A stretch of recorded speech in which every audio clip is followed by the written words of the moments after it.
So we're here with Adam Wardzinski, 2025 Worlds, just won your second straight heavyweight title. You got it done last year in impressive fashion, but it's got to feel good to do it twice in a row. It does feel great to do it twice in a row because it's like if you do something once, there's always a question, you know, oh, maybe I was lucky with the bracket, maybe it just like everything played out in my favor and that was like sort of a fluke, even though it's hard to say that about Worlds. Like there's some, you know, always like crazy voices in your head asking you if you could do it again actually. And you know, this thing just proved me that, you know, I could do it again. And even though I think this run was way harder for me, way more exhausting, and you know, like the final itself, that's not the way I like to win, but sometimes you just have to pull those like close matches your way and win whatever you can, right? So this is what I did. I'm happy from the result, and you know, just looking forward to lay down today and rest after that.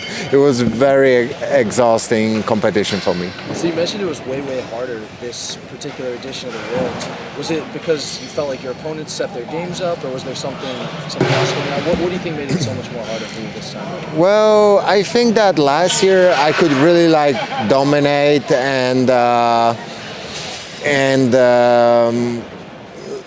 first of all, I was able to submit all my opponents, so that speaks for itself.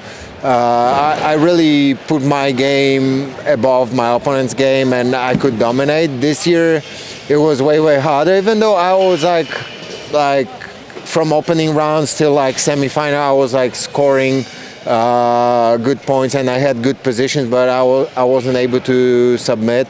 And the final itself was very tricky. Like always, fights with Leo, they're like close, and you know, he's very good, obviously, and he's very tactical. And I had to put a tactic there as well. Yeah, I want to talk about the final with Leo a little bit more, because I believe you submitted him at the Europeans, and you fought him in the Bronxilleros and here at the Worlds. Those two matches were a little bit closer. Yeah. He has such a strong last one, such strong grips. Yeah. Can you just talk about him as an opponent and just facing him 3 times and how his game kind of stepped up and evolved over time? You know, I think that at the Europeans, I found a very like perfect timing to get my slide and pass through, and from that point I just didn't gave a ground to come back and to recover the guard or to get any sort of like good position. So I could benefit from that, kind of like surprising him with like switching the tempo of the fight. Yeah, in Brazil, the fight was way closer, and you know, there are people who like to exchange, like sort of like exchange techniques, like some like boxers gonna exchange punches. I like those kind of matches because they're more enjoyable for the audience. And there are also people who likes to stay very tactical, and they're gonna wait till the last minute or 30 seconds to score, and they're gonna fight for like little points. And I was never like that. I had to learn to fight those close matches and to stay patient. I was always like impatient because I wanted to score, I wanted to get the position, and that was something I developed over time. And yeah, Leo is very tactical, a very smart opponent, and even though he's so young and just got to the black belt, he's very experienced. Obviously, he had a lot of success at the brown belts, so you know, you can expect that the match is going to be very tight and hard. So after you got your second world title, put your belt down in the center of the mat, signaling a retirement from competition. Can you just tell us what went into that decision and how you're feeling about it? I know it was just an hour ago, but yeah. How are you feeling right now? Well, I feel great because obviously there's so much more in Jiu-Jitsu.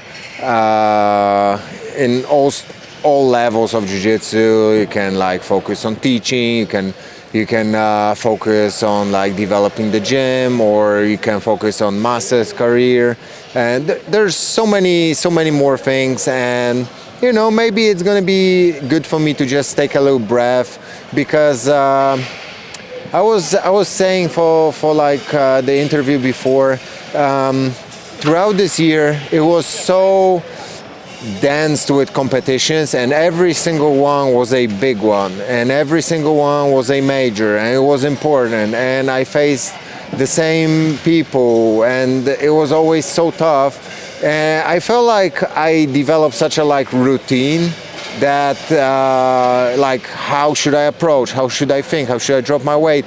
And at some point it kind of like it took all the chaos away, and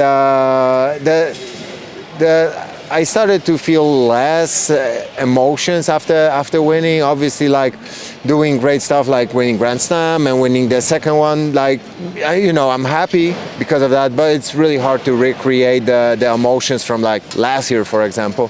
So maybe it's a good time to take a deep breath and think it through, what's next.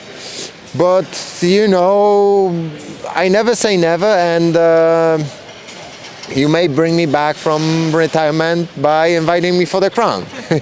You know, so it's still a possibility. That's amazing. Well, congrats on the second world title. It was a great performance. It's been so fun to watch you over the past year. Just all your success has been incredible to see. Thank so you. Inspiring for so many people. So Thanks for all your hard work. Hope Thank to see you. you back at the crown potentially.